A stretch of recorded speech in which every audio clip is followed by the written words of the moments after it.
Hey, it's Jabbo. Welcome to another episode of the Unrecognized User Podcast. This is a podcast that I currently do by myself. If you want to see a more interesting podcast, check out the A Fool podcast, where myself, Mardi Gras Man, 2-3, and Brick Trains, it's on Brick Trains channel, Joey. We talk about Lego. Sometimes we have guests over there, and no matter how hard we try, the episodes always end up being 2 hours. Because we're having so much fun. So I hope it will be entertaining for you. I have my script in front of. Wait, I don't have a script. I got some comments from people, and we're going to talk now while I'm sitting here down in my basement. I got a letter from one of my viewers. Is more of a viewer of Trains Are Fun, which is another channel I have. And just to recap. I started YouTube in 2007 when I created an account, uploaded a video in 2008.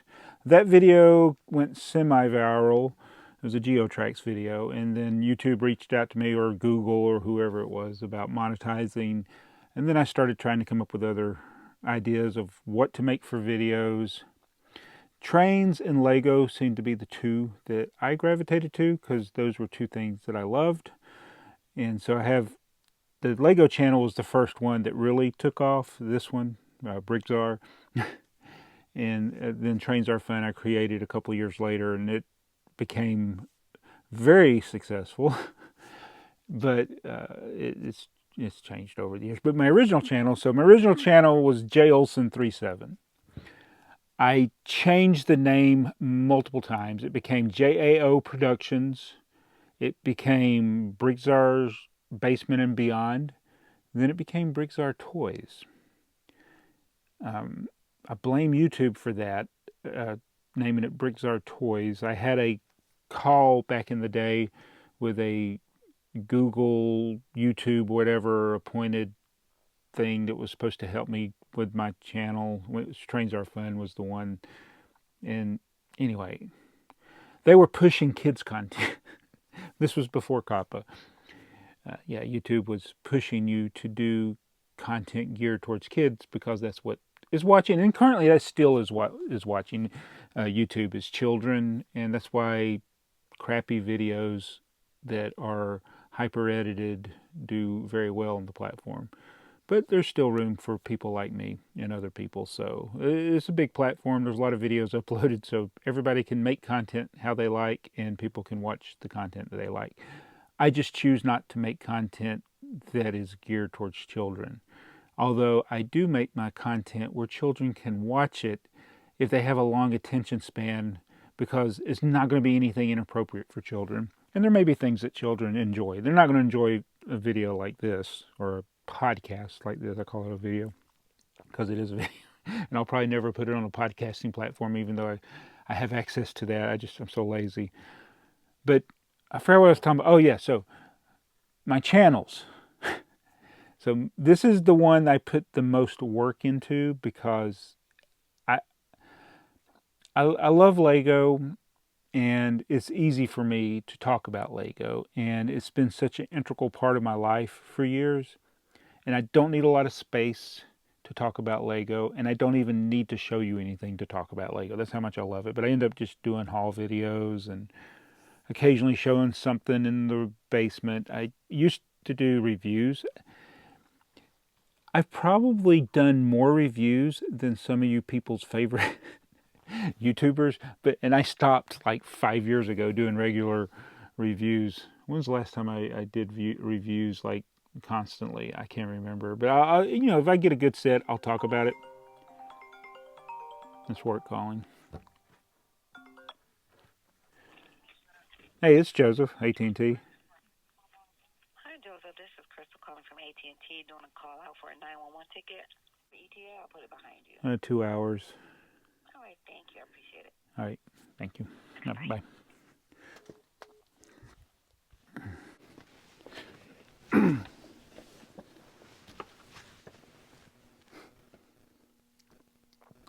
3 days later.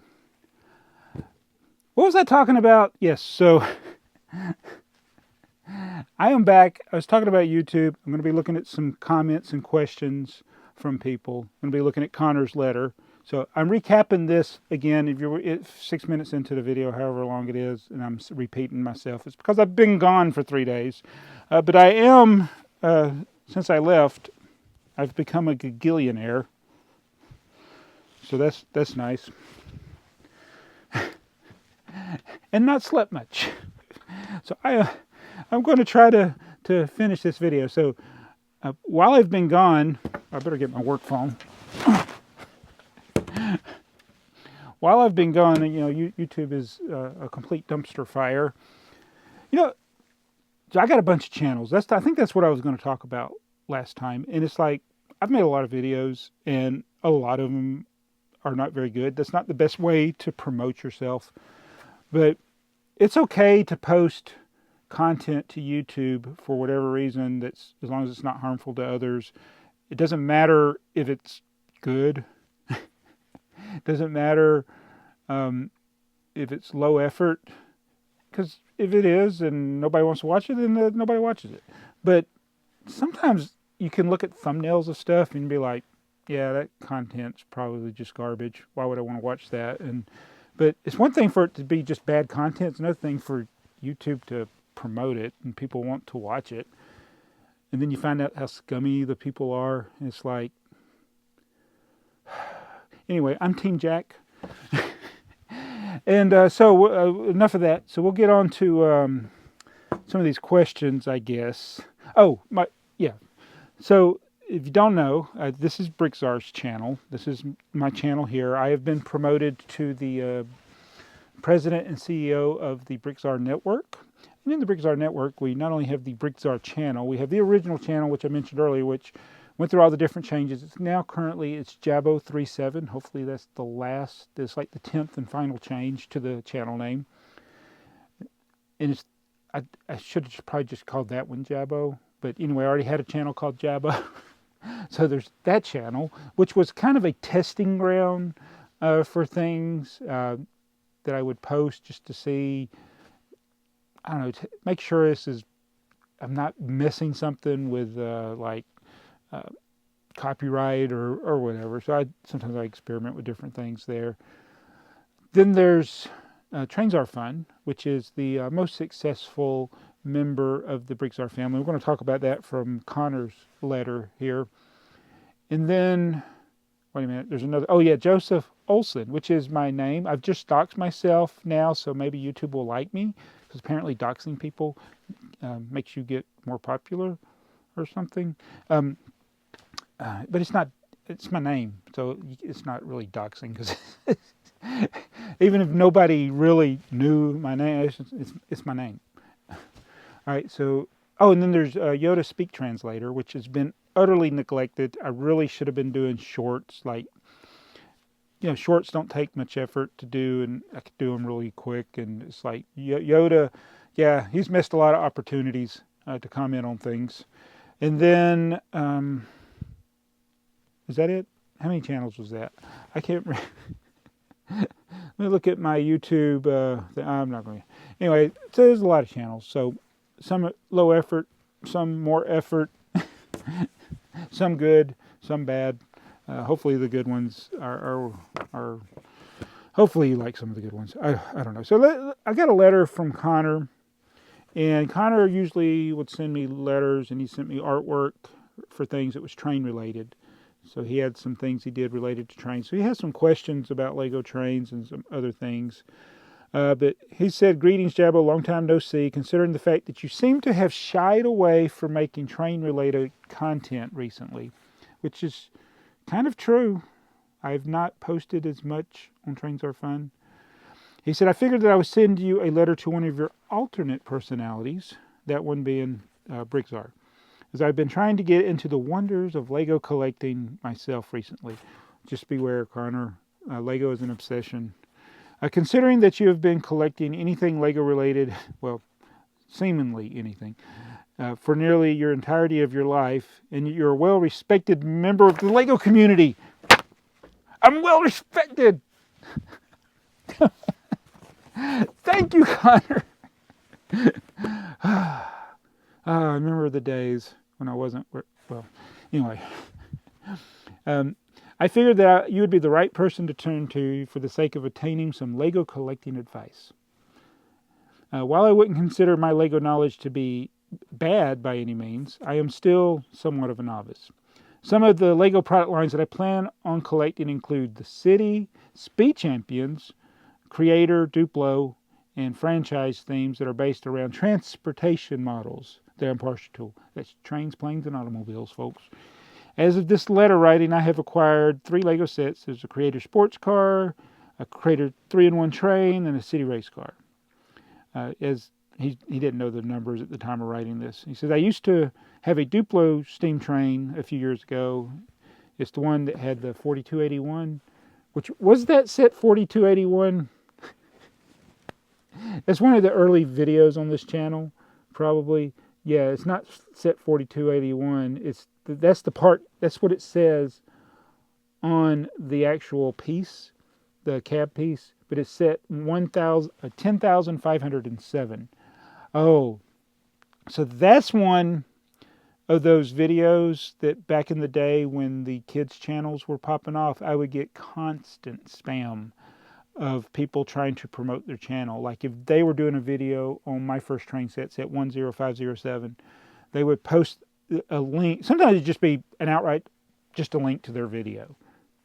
Sometimes it'd be like, great video, and then a link to their video, that kind of stuff. And that stuff, the only time I ever keep links if it's like related, like I asked a question and it's an answer to a question, or I asked for something and it's the answer to that, or it's a friend of mine or something. But if I've never seen your name before, and this doesn't, I hardly ever get spam anymore. It might be because I have so many filters, but it's not a problem these days. But back in those days, yeah, it's constantly, and it's just like delete. It's self-promotion. It's bad. I don't want it. Anyway, 4281 is in set 10507, my first train set, and it was one of my popular-esque Duplo videos that I did back in the day. And yeah, I would get, Ryan's Toys Review trying to promote. There was a time when this channel was bigger than Ryan's Toys Reviews, and Ryan's Toys Review was spamming me with links to their videos. Or actually, what are they called now? Ryan's Toy World or something. So, yeah, back in the day, folks. So he donated a lot of stuff, which I think is what a lot of people do. That's how stuff gets to goodwill. So you collect, you get tired of it. It's just sitting around. That's a lot of times that's what parents do. They just donate it somewhere so they not clutter up the house like my basement here. All right, here's some Lego related questions I have for you. What are some of the most elaborate mocks that you have seen that are train and automotive related? So I can't really think of like automotive ones that are like mocks. It's funny, it's popular as like one of those themes like Speed Champions. People love the Speed Champions. People love the Creator cars that Lego has been making. But I can't recall anything like going to a show, a Lego show, where there was a car related mock. But there are a lot train related. And so the one that always stands out is when I first saw Pinlug's layout. And I have a video, older video on my channel, featuring some of the Pinlug stuff, and like they had the roundhouse, they had the 8 wide trains, the big boy locomotives, it was impressive. So that to me it's the one that stands out. And of course, since then, people have done the same types of builds, and there may be some that are better, but that's the one that will always stand out to me as Pinlug. So why is the 535 tipper truck from 1975 a favorite set of yours? So that one is an obsession now, and I have a long history with that. It's one of my first Lego sets. For the longest time, I assumed, because I can't remember with great detail what was my first Lego set, and I've mentioned this before. It's come to find out my sisters think I got some other stuff before, but the tipper truck was one of the earliest Lego sets that I ever had. And it's just a funny set because it's one of those sets as a kid, like even though it's only 17 pieces, it's just like that. The whole thing with the tipper just free floating on top of the truck. I, even as a kid, I questioned that build. And sometimes as adults, we retroactively have memories of ourselves as a kid that are actually us as an adult, looking back on our childhood. So I don't think I'm misremembering as a kid that float, the tipper just laying on top of those yellow 1x2 bricks.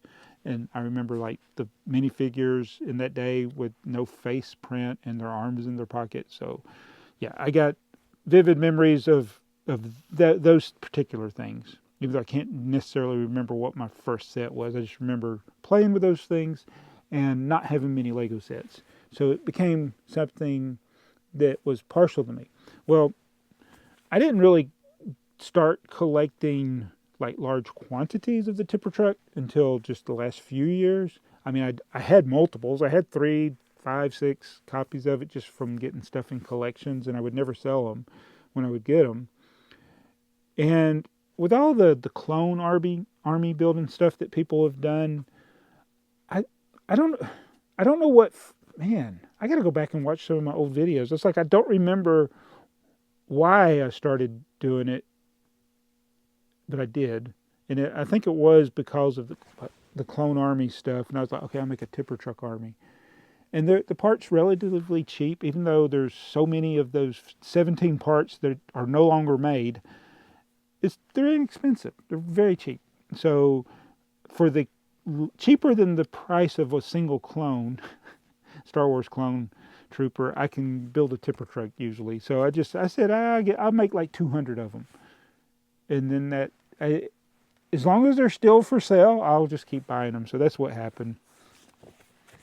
All right, here's we're going back in time. This seems like an eternity ago, but he says, I was watching A Fool Man's video in which he was explaining how YouTube's COPPA update was going to negatively impact his channel. By some chance, is he still alive and well on YouTube network, or has YouTube killed off his channel completely? No, I don't think YouTube has killed anybody's channel, other than it's extremely frustrating that you get videos that are marked as for kids that aren't. So the whole COPPA thing ended up not being really anything. It's just that if YouTube deems your video as for kids, there's nothing you can do about it. I've appealed some of the ones that they said were for kids, but ironically, so in all this controversy that's been up, somebody I started thinking about my old, there's a video I made after the Ant-Man movie. In the Ant-Man movie, there's the Thomas the Tank Engine and Ant-Man and the, what was the Yellow Jacket, they have a fight on Thomas the Tank Engine. And I did a video using the Lego figures, Ant-Man and Yellow Jacket, and I set up the train like it was in the movie, except it wasn't on the elevated track. I just put it on my layout and had them riding on it, and it was not suitable for all advertisers. No, they didn't mark it for kids. They marked it as like something in there was triggered a flag that this was not suitable for advertisers. And I was so mad. I was like, you on the one hand, you mark similar, almost identical content of mine as made for kids, and then on the other hand, as you mark it as inappropriate for anybody. I'm like, what? It's Thomas the Tank Engine and Lego Spider-Man. There was nothing offensive in there. There was no language. There's nothing. I even went back and looked at keywords. I put a keyword in there that was inappropriate, like boobs or something. I don't know. Demonetized. So I don't know A Fall Man's situation. I know he kind of got discouraged from making videos, which is a lot of people like Brick Trains that just deleted their whole channels because they want to take a chance of getting sued. So there was a lot of misinformation at the time, but I've had no like repercussions other than them marking videos as made for kids. And interestingly, I have a video on Trains Are Fun that I marked as made for kids as an experiment, and it's actually done pretty well. But if it was regular and had regular ads on it, it would have made probably 5 to 10 times as much money. It's still done quite well. So it's not impossible to actually, I'm going to go over there. See, now that I've said that, I wasn't going to go look at other stuff on here, but now I'm going to go look at this video. I probably will forget to put links to all of these videos that I'm talking about. I'll probably forget to put them in the description. So I got to go, what I do is I go over to my TheyMightBeBricks Fun account, and you can do this too if you want to. Just play along at home. Instead of me showing a graphic on the screen, which this is a podcast, so why would there be a graphic on the screen, even though this is probably only going to be in video form. But if you go to my videos on my channel, so I'm actually just going to go straight to TheyMightBeBricks Fun as anybody else would be looking at it. I probably need to change the featured video, but if I go to videos and then I sort by popular, it's the third video in there. Long Lionel trains with James and Thomas plus Percy has 4.1 million views. So I'm going to look at the analytics. It's made for kids. I marked it as made for kids. YouTube didn't mark it. They got all of my other like top videos there in that list. Like, well, I clicked off of it, but the one with Thomas, Annie, and Clarabelle, the one with Emily, YouTube marked those as made for kids. But those had already lost their popularity, so to speak. So it wasn't too big a hit. Yeah. Okay. So I'm looking at my analytics. That video has made $2,912. If it was not made for kids, it probably would be between $6,000 to $8,000. And it was uploaded. When was it uploaded? So this is a video that it continues to get views, pretty steady views, even though it's older. But I think that's probably the first time I've ever said how much money a video's made on any of my channels. But it just shows you that you can. I mean, that's still a good chunk. 3 years ago. So, and it's currently the most promoted video on TheyMightBeBricks Fun, and it's 3 years old. So, and those other videos I had when TheyMightBeBricks Fun was doing really good, they were month after month consistent videos, consistent high views, and then they just right before COPPA, this was long before COPPA, they just dropped off all of a sudden. So it just because your video is doing good for a while doesn't mean it's always going to do good. And just because the video is doing bad doesn't mean that later it won't pop off. And I've had that happen. I've had videos that just sat there and then all of a sudden, boom, they're doing good. So, man, I should do more of those style of videos. So that's where we set up the Lionel trains in the living room. I did one similar with the Lego. I set up the Lego train and I did the tipper truck video with that. And that video, like less than 2,000 views. I'll go back to that. Which is disappointing. So I did the world's most copies of a single set. Maybe it's the title. Maybe I need to use ChatGPT to come up with a title for that video. I've really gone off on a complete tangent here. Sorry, Connor. I'll get back to your questions. But you know what? I need to make that my featured video. That's what I need to do. It may already be. I'll do that after I get done here. But yeah, the one with the tipper trucks is like, I wanted it to be like that TheyMightBeBricks Fun video. They're similar in some ways, but one has Thomas the Tank Engine, one doesn't. So Thomas, people love Thomas. Let's get back to the question. What's your favorite Duplo train set?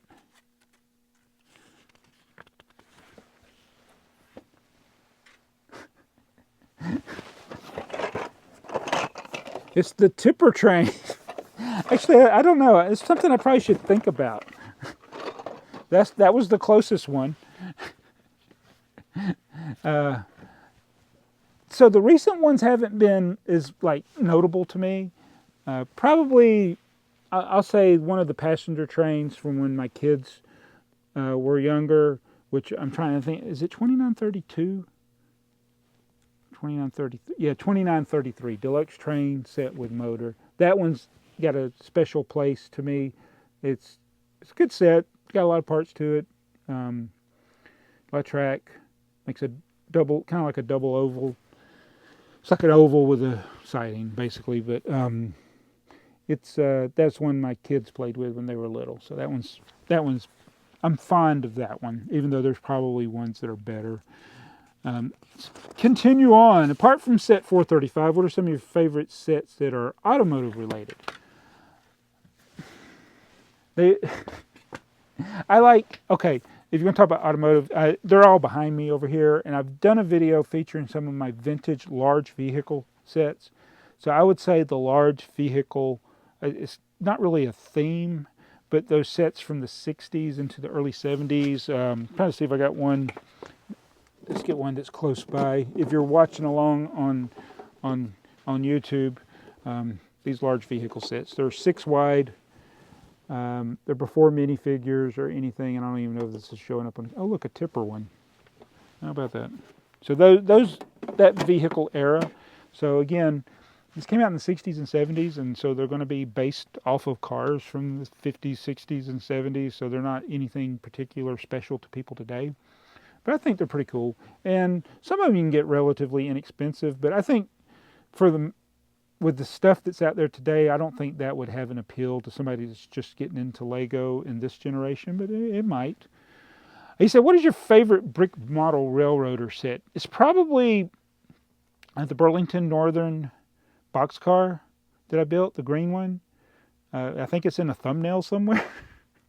I think it's the thumbnail. Yeah, it's the one that's in the thumbnail picture for Trains Are Fun. That's the one. That is not a model train. That is a Lego set that looks like a model train. I would say the T1 Reading T1 that I ordered 5 years ago that hasn't come. I think there's a cricket sounds there. I don't know. It says, what are some recent automotive related sets that Lego has made that you would classify as being noteworthy? Any of the Speed Champions? I see you already collect Speed Champions, and that's the ones I think they look cool. They're affordable usually. You know, $25. You usually get them for $20 if you buy them at Walmart or Target, unless it's one of the double packs or whatever. But I think the Speed Champions, if I was going to recommend collecting, I would say those because they're not going to take up a lot of space like the Creator. I mean, the Creator ones are great. I probably should just limit those to cars I actually like. Oh my God, I don't like any of these. I don't like the Volkswagen. I better not say I don't like the Mini. Hey, the Mini looks pretty cool. I don't like the Fiat, although it was in the most recent Mission Impossible movie. I'm going to have to stop collecting these big ones. Thank you, Connor, for helping me. I appreciate this. What do you feel is the most significant mistake that the Lego company has made in recent times? Currently people would probably say about the boxes on the collectible minifigure series. I think my biggest complaints about Lego involve a program that's really supposed to reward you as buying Lego, stuff with the VIP program. And the VIP program is something I didn't think about for years. I used it all the time. Never thought about it until they started messing it up. And so they made it hard to redeem your rewards.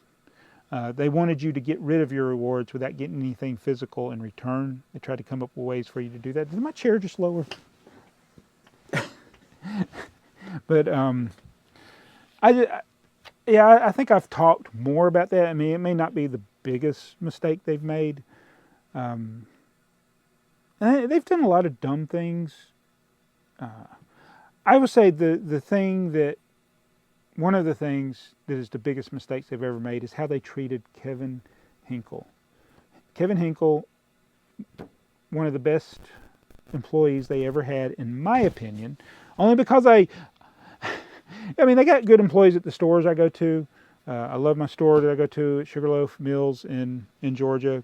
Love the people there. But as far as like on the corporate level, Kevin Hinkle did a lot for this company. As I say it as if I'm the CEO of Lego here now. But yeah, the treatment of Kevin Hinkle, that's probably the biggest mistake they've made. And there was a whole series that was on Bricksmith's channel where he interviewed Kevin Hinkle. So you could take to basically summarize it in short form, if that's possible with me. One of their best employees had a great relationship with the community, and now he doesn't even like Lego at all. Like, he doesn't want to have anything to do with Lego. That's how bad Lego treated him, and I think it had a negative impact on Lego as a company and their relationship with communities. I think that's why you see a lot of, well, I'm not even going to get into it because then it sounds like I'm being snarky towards people that are in the community, which I'm not. I'm just snarky at Lego and how they handle things. He says, not Lego related, why have so few TheyMightBeBricks fun videos been made recently? Is it perhaps due to COPPA update, the changing YouTube algorithm, or another discouraging factor? I've talked about it a little bit here and there on different videos, but I started filming this video 3 days ago. I got called into work, and yeah, I'm just sitting down to finish it. So it's like I have so much else going on in my life. The Lego stuff is the easiest for me to do, and the types of videos that I was making for TheyMightBeBricks Fun take a little more setup usually. But that's more excuses that I'm making. I really do need to focus more on it. I'm looking at my train table. So one of the things I always do is if I get something new that I can run on my HO scale layout, I'll get that out and run it. But I got new stuff, or new to me stuff, that's been sitting back there that I haven't gotten out because I know I got to set up like the O scale track or the G scale track, and I don't have the floor space for it right now. So I need to clean up the basement, which means I need to focus on the thing that takes up the largest portion of the basement, the Lego, getting it kind of downsized where I can get more stuff out. I do want to make an N-scale table, and it may be close to the size of the HO scale layout I have. The HO scale layout is 4x8. And my dream was to make a bigger HO scale layout, but I think I can make an N-scale layout because I've gotten so much more N-scale stuff lately. In fact, I do have some things over here that I've not run. Because again, when I do in-scale videos, I got to get the track out and set it up. So I haven't had a lot of time.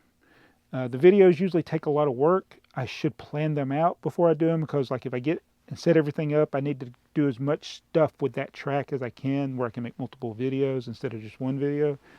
So I just need to have better planning. But main thing is I don't have the time I used to. But I definitely want to continue to do that, and I don't want those channels to die. I need to get that. I'm looking at the in-scale stuff over there. So keep asking me to do stuff. And hopefully I will. But it has nothing to do with COPPA. It has nothing to do with what anybody else is doing on YouTube. It's just life. And now I'm depressed. I need to make more TheyMightBeBricks Fun videos. Also not related to Lego. What do you miss most about Leo Kim's toy review videos? I think it's beyond depressing that he's been negatively impacted by COPPA, especially considering the fact that he was one of the first YouTubers that I had built a sense of faith and empathy for. Well, me too. I think the whole thing with Leo Kim that irks me is that and I'll talk about this. I think I talked about this on the A-Fuel podcast. Is how Google did him dirty, and a video he made. They asked for permission to use it in a commercial, and then they years later they demonetized his video as not being suitable for advertisers. So think about that. They used a clip from his video for a commercial, but they said his video was not suitable for advertisers. And it was one of those things where I could just see somebody quitting, just like, I'm done with this. And he effectively quit. Now, he still makes videos, but they're nothing like his old videos were. There's not the joy. I mean, he was critical when you needed to be critical of things, but it's just not the same Leo that we all knew from years ago. I remember he commented on my videos. that's how I discovered Leo Kim, was him commenting on my videos. But yeah, so it's one of the best original YouTubers, and I wish YouTube was still that way, where people who are just their authentic self, or just like making fun and silly videos, they could have a place here, and not feel like you when you see these lazy people that steal other people's contents and get promoted by YouTube, and they're the ones that YouTube holds up on a pedestal. It makes you sick. Makes you sick knowing that that's how it is. So thank you, Connor. And there's a mark. I don't know if that'll show up for those of you watching in video format. And then the cars in his train, his car in his 3-in-1 train that he has, sent me pictures of those. But Connor I tell you, Connor, I appreciate Connor, because he sent me a lot of these letters. And anybody can send me a letter. I mean, my address is in there. I still get people that, oh no, you revealed your address. I'm like, it's in the description. It's a post office. So, yeah. Send Sniper Wolf to my post office. So, what was I going to say? Oh, I like the letters. Him and Ricky. Okay, Ricky, friending. If you're watching this video, you sent me a letter, which, where's Ricky's? I don't know where it is right now. But he asked a question which I can't answer effectively. He wants to know what's in these crates back there, and I can't get to him right now. So I need to do a video for Ricky for that. But him and Connor, man, they've sent me so many letters, and I am actually more likely to read a letter than I am a comment. I mean, I try to get to everybody's comments, but sometimes I don't even heart the comments like I should. And sometimes I feel lazy if I heart a comment and I don't reply. So usually if I've hearted your comment, that means I've read it. And if I reply to it, it means I wasn't driving. No, I don't read comments while I'm driving. Nobody should do that. All right, let's get to some of the recent questions that people have asked of BrickTsar. BrickTsar answer thingy, #bat. You can use that, or you can put a question mark at the end of your sentence. Or use a what, when, where, or who, or how, or something in there. They'll probably show up here. It says, this is from Geology Joe Rocks. Wait, that's it. All right, so Geology Joe, his handle is Geology Joe Rocks. Is that like Mantos Hands of Fate? Anyway. Geology Joe is a huge supporter of the channel. Love the guy. He says, given all the different toys you collect, do you buy things for your various collections every day or nearly every day?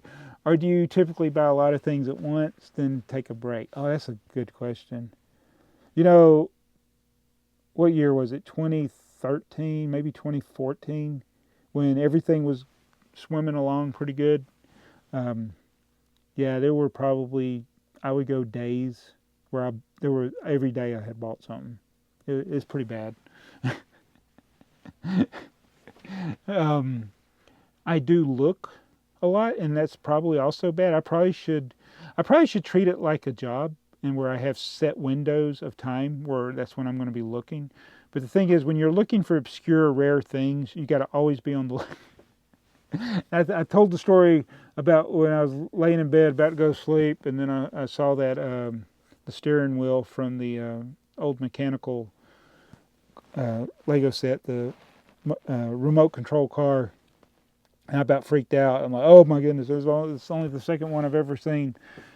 So I get those experiences because I look a lot, and like with a lot of the hauls of things, when I find really good deals or unusual things, it's because I have spent a lot of time scrolling through pages and pages, sometimes multiple times on eBay or Mercari or other websites. So I look all the time. Don't buy every day, but sometimes I do buy multiple. But there's no pattern to it. But yeah, there have been times where I have bought stuff every day in physical stores. Back in the day, sometimes multiple physical. In fact,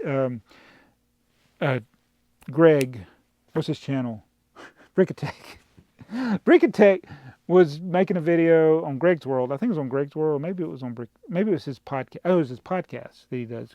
Greg's World. No, Missing Pieces. Talking about Hobby Lobby. Like, he just discovered Hobby Lobby, and I'm like, I used to go to Hobby Lobby every day, but then they got rid of the 40% off coupon. In fact, all these display. In fact, he correctly remembered, like, the display cases, like the one I showed earlier. I would go to Hobby Lobby and buy one and use my 40% off coupon. So, or I would just go in there and look. Sometimes I'd go in there and not buy anything, but I went in Hobby Lobby a lot. But lately, I can't remember the last time I bought a Lego set inside a physical Target store. Or Walmart, for that matter. Usually when I'm buying at Walmart, I'm buying online. Why drive to the store when they can deliver it to you for free? So, I think most of my purchases lately have been from like Lego.com, Walmart.com, eBay, Bricklink, sometimes Mercari, and sometimes the other website, other two websites. All right, let me get to, and I've just done the one question from Jelly Joe. Man, I'm so long-winded.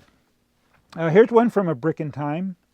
And I do wish YouTube would fix this thing where you could see what their actual handle is versus what it is. When I say actual, what their name is, like, I say this channel was BrickTsar, but my handle wasn't at BrickTsar, it was at, Joe the Super Cool Wonderful Dude number 12. Why would it be that? But anyway, sometimes it's hard to read the names. But this one, A Brick in Time, sounds like it is actually not only their handle, but their channel name. It says, this is a great question. And I'm not just saying that as a throwaway term, great. He says, Jabba, what's your end game for tipper trucks? Is there a number you're aiming for? Or are you hoping to influence octane oil prices? Oh, I've been caught. It's the influence of octane oil prices. So, God, I hope this thing's still recording.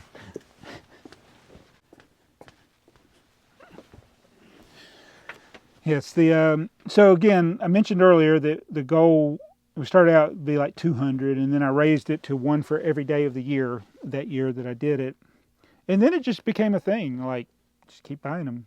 And it's gotten a lot slower, believe it or not, even though every haul seems like it has tipper truck parts in it. It's very hard because, I may have mentioned this before, just I can find stores that are selling the parts.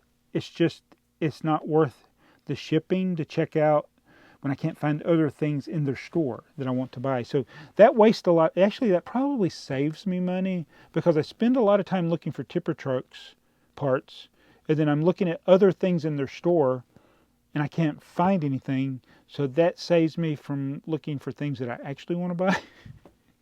So I don't spend any money. But so the end game for this is there's never going to be an end, but I do want to get to 2048. So I can do the double thing where you start with one, then the next day you have two, and the next day you have four. I want to do the double thing up to 2048. So I'm within acceptable distance of that. Is still going to be very hard because I would have to place probably 100 orders to get to 2048 because there's nobody with enough quantity to get to that quickly. But I just like, if I buy one or two a week, I'll eventually get there. Or if somebody, this is probably the longest period of time since I started this. I mean, it's been months since anybody listed more than 10. And the haul I got, I think, from Brick Barn Bricks, Dad Bod, that was probably the most I've gotten in one package in a while. So it's very hard to find quantity of those. But there is no end game. 2048 would be awesome, and always having more than there are available in the world for sale would also be another end game. Of course, I know there's more out there. I mean, you have one. There's somebody I just said that to actually has one. There's a lot of, I see them in the back of people's videos. Like I was watching battery powered bricks. You can see this tipper truck back there. And I love it when people send me pictures of their tipper truck in the wild, like they took it somewhere, like Kaz, Blockhead UK. I'm like, thank you. Geology Joe, he sends me pictures all the time, or he'll be wearing his tipper truck army shirt. I really do need to get a new shirt. I need to make. I would love to have like good merch, like people wanted to buy it and it was good. I just don't know how to make it. So if anybody got an idea for a tipper truck shirt, but yeah. So I think it's cool seeing other people with their tipper truck. I do want to do some epic videos that get more views than my sad video I spent 2 days making that got hardly, like this video. I guarantee you this video will get more views than one of my tipper truck videos did. And that makes me sad. All right, Guiet 9878 says, is Animal Crossing the spiritual successor to Fabuland? Are you going to collect this? Now, I thought about making a separate video, and I probably should have included this question earlier in the video. Somebody else may have asked it here. I've had other people mention it. And I will say I understand the connection. I understand totally the connection with Animal Crossing and Fabuland. It's my favorite word. No, it's not my favorite word, but it's a word I say all the time. Well, I almost reached for a Fabuland figure. This is the one that Kim from InTalk sent me. Anthropomorphic. Anthropomorphic. It's animal or other item that has given human traits. So they got arms and legs like they're human. They walk up like they're a human. They talk, that type of thing. But they look like they're an animal. A goat or a pig or something like that. So that's why these Animal Crossing figures are, except they're minifigure, like minifigure bodies with animal heads, or the Animal Crossing style heads, which if they're going to make Animal Crossing figures, they should make them look like Animal Crossing. I get it. It stinks. I have less than zero interest in Animal Crossing, so no offense to anybody that loves Animal Crossing. That's completely cool. And again, everybody should be able to love stuff like that. If they love it, do it, enjoy it. I have no interest in Animal Crossing, and I really have no interest in comparing Animal Crossing minifigures to Fabuland figures. They just don't appeal to me. And I would say, to me, and I'm probably going to offend two more groups of people, Animal Crossing is more like Chima. That's what I put. Animal Crossing can be directly compared to Chima. Fabuland has its own charm and appeal. I'm sure there's going to be tons of people making comparisons. Some of your top favorite, or some of the top YouTubers are probably going to be doing comparisons. All of a sudden, there's going to be a rush on Fabuland figures. I'm glad I'm getting near the end of the collection, because I know some of these mainstream Lego YouTubers or even people that don't do, maybe some of these gaming creators, they're going to be buying Fabuland figures so they compare to Animal Crossing. Oh, and again, there's nothing wrong with that. That's completely cool, but they don't have the appreciation for it. They just want to do it for the comparison. Again, not saying there's anything wrong with it. I just don't think. I know I don't like Animal Crossing, so I'm probably not the best person to ask that question, but I would say it's not the spiritual successor to Fabuland. Again, I don't know enough about Animal Crossing, but I have, like I said, negative 2.3 interest in Animal Crossing. All right, this is from Clockriker. Now his handle is Clockriker Builds, but it's Clockriker.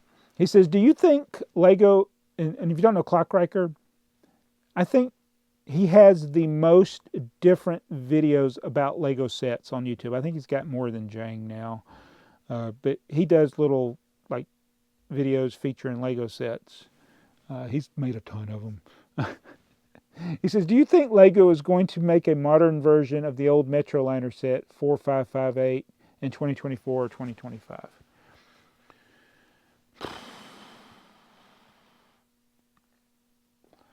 You know, the Metroliner is one that they did re-release, like, how many years late? Was it 10 years later?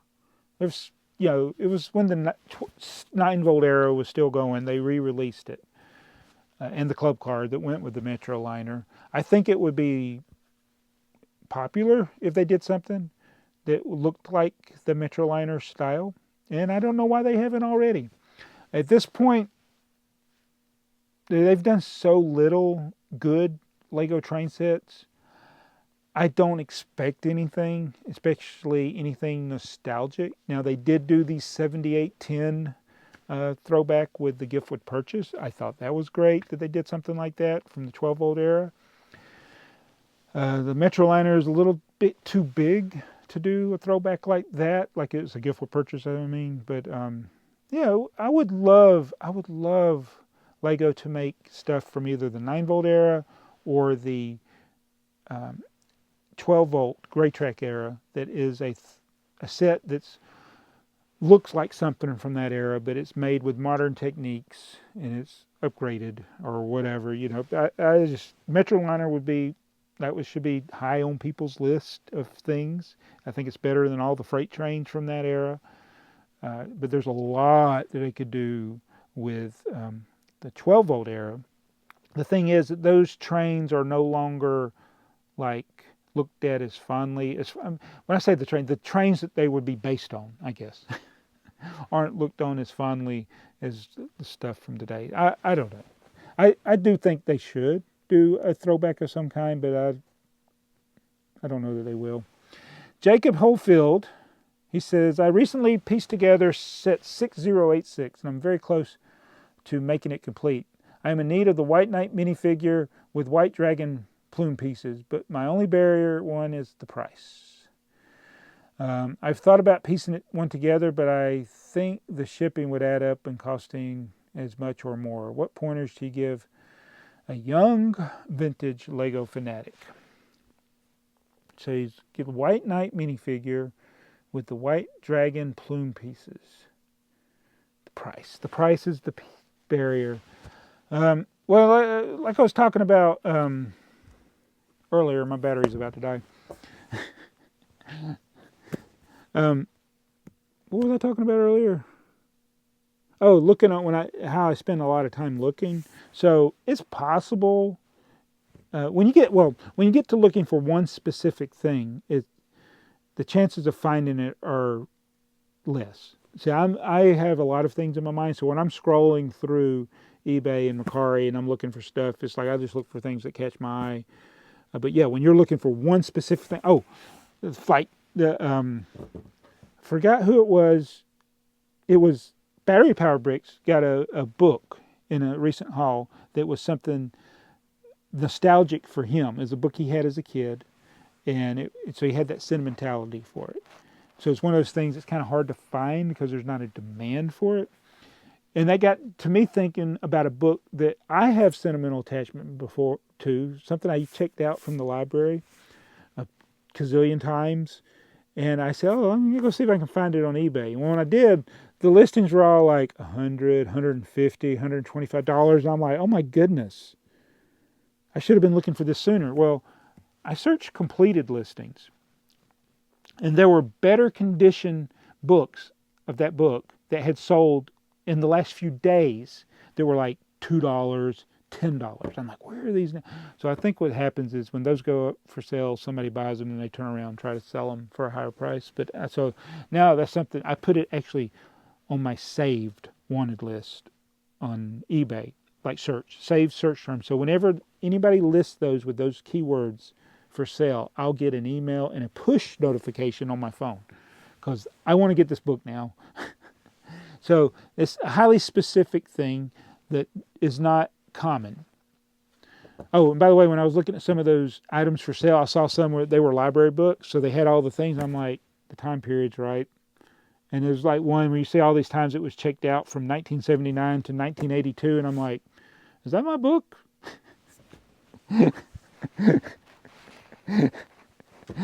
I know I wore that book out. Across from Turner Middle School, there's Lithia Springs Public Library. There's walking distance. I mean, I walked home from school every day, but I checked that book out constantly. I kept it checked out. I haven't even told you what it is yet, but I'm going to get that book, but I'm not paying $100 for it. So just like you, I'm not going to settle for buying something just because it's even the cheapest for sale. Like the cheapest for sale on eBay was like $100. I found some on Amazon for like $50, but you can't tell the condition because all of the listings on Amazon use the same stock photo. I wish Amazon sellers that were selling their own item would list a picture of the item, the actual item for sale. But yeah, I'm not gonna. Once I saw what the completed listings were, I'm like, no, I'll wait. I'll find one of those for $10. Is what I'm going. As soon as I see one for $10 or less, I'm buying. As long as it's in decent condition. And it's funny. The one that sold for like $1.49 was like the best looking copy of the book. They had and the picture of it. It was actually upside down or something. I'm like, and like at an angle. So it was a bad picture. So keep looking. Put the search term in. Whatever search term you can think of that doesn't use too many words but pulls up that dragon or that minifigure that you need. Of course, when you're looking for a specific minifigure, it's almost always going to be more expensive to buy it individually. But you never know. It might show up in a lot that has that minifigure. And you might buy an entire lot of Lego that has that figure. Again, if it's something popular, there's other people looking for it. But just be patient. Be patient. You may find a bulk lot one day that has it. Again, it takes a lot of work, but that's the only way I know to not pay top price for things. But if it's something out there you really want it doesn't come up for sale, sometimes you gotta pay that top price. But I think that one, if you're patient, you can find it at least for a cheaper price than what you've seen if you're patient. All right, King says, will you get the Corcade? I'm sorry, King. I think he means the Concorde. Yes, I got it. So, but he asked that question 2 months ago. Is this how far behind I am on these comments? That was 2 months ago, and I'm just now answering it. I think that was the last question. Let's see if I'm going to do another one and search the filter contains questions. See if there's any other interesting ones before I leave this episode. Your friend 6820 says, what's your opinion on drop shipping in case you make a mistake and list the wrong item and it sells? And I catch it and it's too late. All right. So the part of that I agree that's okay. Like this, because it's on my video where I was complaining about drop shippers. And I hate drop shippers. The problem I have with drop shipping is when it's obviously intentional. And I've been in that situation where you make a mistake. And usually I'm thinking more in terms of like parts, like a quantity gets off in your parts store. Because it's against the terms of service on Bricklink to list something and you don't actually have it in hand. But so they technically could do something. I guess if somebody complained, if I got, if I'm selling somebody 100 1x1 plates and I only have 99 of them, is Bricklink going to terminate my account because I listed 100 when I only had 99? No, I don't think that will ever happen because it wasn't intentional. But if I list the original UCS Millennium Falcon for sale and I don't have it, and I know I don't have it, and somebody places an order in my store, and then I have the price so high, I turn around and go buy it on eBay. Now, usually the opposite is happening. Usually somebody on eBay is listing it at an exorbitantly high price, and when it sells, they go to Bricklink and buy it from somebody because that's where the lower prices are. But that's wrong, and it's against terms of service. So drop shipping is bad. I just, as a seller that's getting a drop shipping buyer buying from me, I don't have the terms of service to fight it, but it's wrong as a seller to do it. But again, mistakes. I don't know how you make a mistake, but I'll give you an example. I made a mistake. I had a set for sale. Now, it wasn't I listed the wrong set.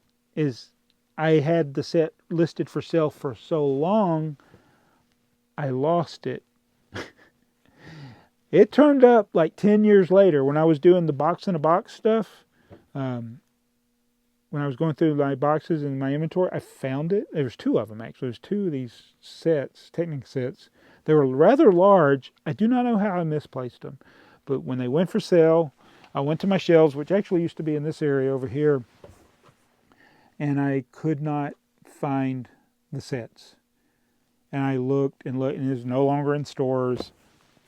I had to cancel the sale. That's one of the worst mistakes I've ever made on Bricklink. I didn't get any kind of repercussions from it, but it made me sick. I mean, I wanted to sell them. I was like, I had to return the money and all that, and then you got a disappointed buyer. But it was like I couldn't find them. But I didn't list something that I didn't have intentionally. I just listed something and I lost it. And I think that happens to a lot of people from like poor inventory management. So I think I've done things to prevent like losing a set. But I've had people like was a Great South Bricks, I think it was. He had a Bricklink store. He just lived in the same neighborhood, basically. Not the same neighborhood, but in the neighborhood. There's something in the neighborhood, Anyway, he had an order and he came up short on some parts and he saw that I had them. He said, "Can I get those from you? Would you mind meeting me at the post office?" And I'm like, "Sure, man. I don't mind helping you out." So he bought them and I took them. I didn't charge him shipping, and then we just, it's because I wouldn't do that for anybody. No, I've had people want to come pick stuff up, and so they don't have to, or they want me to meet them somewhere so they can save on the shipping. Whereas I'm going to have to spend all my money on gas, which would be more than what the cost of the shipping would be. I'm like, no. I mean, look, why are you going to drive 50 miles to save $3.80 in shipping? It makes no sense. So, something, if you make a mistake, but I would communicate that. If you did that, I would communicate it with the seller, because I would say, "Look, I messed up on an order. I'm buying this from you, and this is the address it's going to be shipped to. And as long as the address on PayPal, the address on Bricklink matches up, it's not a problem." And I think that's a better way of handling it than instead of just like, "Don't put an invoice in it." That's how I always know the drop shippers, because they say, "Don't put an invoice." I want to put invoices like, "Hey, look, if you had bought this from me directly from Bricklink, you could have got it for this price instead of whatever you paid for it." That's what I want to start putting on all this. But I don't sell enough sets for that to happen much. But I have thought about putting a little note like that every time somebody says, "Don't put an invoice." Put an invoice. And it's not a gift. Sometimes I think people don't want an invoice because it's a gift, but I don't think that's what it is. All right. Let's see if there's any other good questions. Hey, is that the Polish Fiat up there in the right corner? Yes, it's a Fiat. And that's the one from the, and you can't even see it on this video, but yeah, it's the one from Mission Impossible. All right, I think we caught up on a lot of these. Vintage Lego Collector says, "Do you put Lego up for sale in your eBay store or only your Bricklink store?" Usually the Bricklink, but I am going to, I think I answered that one in the last video because it's hard. I still haven't listed enough stuff on eBay. All right, so did I rant in this video? I don't know. I'd like to mention Cheshire's, who left this catalog. I wish I could have got the gray one. The gray one is no longer for sale. I did buy one though, so that'll be coming up in a Trains Are Fun video probably, or maybe in a BrickTsar video. And let's see, do I have enough battery left? Your Mac will die soon. Your Mac's gonna die. I wonder if it'll die before I get done with this video. Stuff is not loading. I think it's about to die. I'm about to die. I have not got much sleep lately. It's been... And I wasn't, when I was thinking about this in the last few days, I was going to talk about work. So I got a good job. with the phone company. I am, as I said before, I'm a gagillionaire, hashtag not sponsored. I got a very good employer for me, even though I know there's reasons that people might dislike the company. It's not because of people I work with. We are always doing things to help, and there's a lot of good people to work there. And it's like with any big company, you have things that come up, but we're always... Anyway, it's not about that. So I like my job, and I did come to the realization that I make enough money at my regular job. I should just enjoy it, enjoy going to work, because I think trying to juggle YouTube, Bricklink, personal stuff, and work was wearing me out. I still feel a little worn out, but my job is very good. So I was like, you know what, I need to keep doing a good job, enjoy my work, because my work, when I don't have all the other things that I'm thinking about, it's not stressful for the most part. I mean, things do come up, but it's like I don't sit at home dreading going to work. I mean, yeah, wait a minute, yeah, I do dread. I dread the drive. I don't like it when I have to drive places because I got to deal with Atlanta traffic, but that's a whole nother thing. I don't dread the work, and yeah, it's a good job. And I'm so tired. I forgot what my point was with all of this, but oh yeah, I'm so close to retirement. I'm an old man.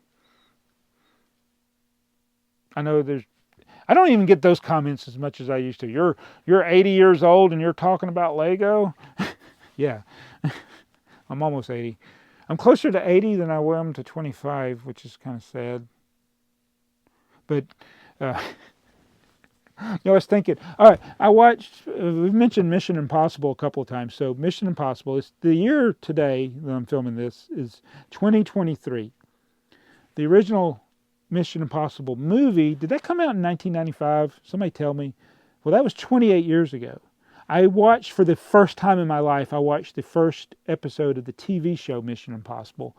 Much better than I expected, especially when you... what is it? The inflation of the technology, like technology was different in 1967.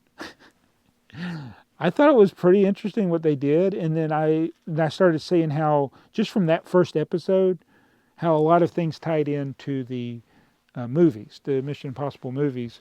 So I was like, so I'm gonna try to watch more of it, and I know it may look cheesy. I may come across things that I don't like, but I was entertained by the first episode. I am like the Phelps. I do feel like the guy that played Phelps. I know he was disappointed that they made him a villain. Spoiler alert if you hadn't seen the first one. But anyway, the whole point of all that was we are 28 years removed from the first Mission Impossible movie, which was 28 years removed from the first episode of Mission Impossible. And I'm like, oh my goodness. Where does time go? So, wow. I mean, time has really been just going by so fast. And I'm so close to retirement. So those last, basically it's about 5 years. Could be less if I get myself in a situation where I can retire before I have my full 30 years. But I'm going to just get through that. And then, folks, when I retire, I'll have less... Well, I think I will have less stress in my life, and I'll have more time to focus and do videos like this with you guys. So let's look at our channel members. All right, let's see our members. Who are our members? I haven't mentioned this in a while, and if my battery dies, I will go get a charger. Brian Thompson, Czar level. Mardi Gras, you know what? Can I sort by level? Anyway, we've got Brian Thompson at the Czar level. Thank you. That's the highest level. We got Mardi Gras Man 23. I should have a way of just giving him a membership because he's done so much for the channel. Mr. J Fashion. We got Joseph Cheese in the Pie, Battery Power Bricks at the Czar level. We got Dude Jew 20. He's an A-fool. Patsa Jensen. Sven Olbers, Geology Joe, another Czar level member. Mr. Blue Nate. He's been on there for one of the longer times. Mr. Blue's been on there. Sky Guy, Czar level member, thank you. Jelly John, Square Rabbit 1. And we got Gibson Star Wars collector. Raymond Dyke, the Raymond, is it Dieki?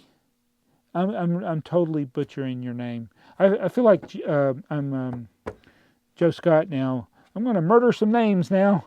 Crown Bricks, Brick Jams, another Czar level member. Beats Breaks and Bricks. This coffee mug gets a lot of self-promotion there.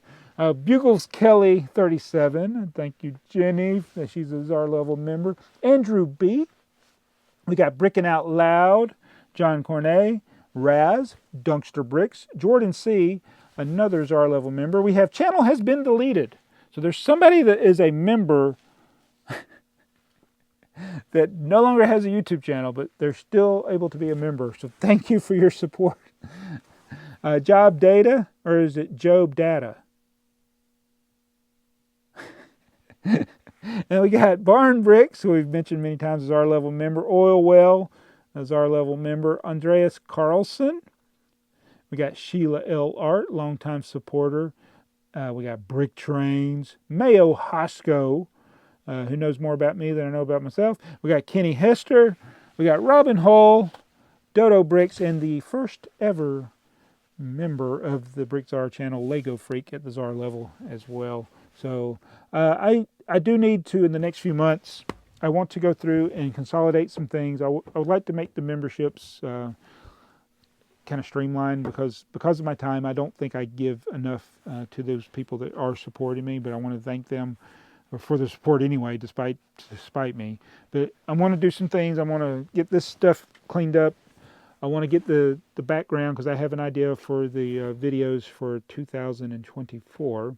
And I want to try to streamline and make simpler. Still want to keep doing this Unrecognized Lego User Podcast. And I had other thoughts in my mind that have just left me. But thank you, phone, for not ringing anymore.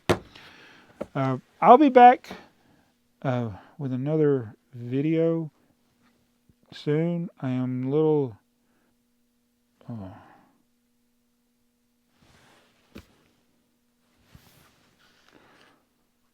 I have sleep deprivation. I'm going to go and I will see you. Did you subscribe while you were waiting to see what I was going to say next?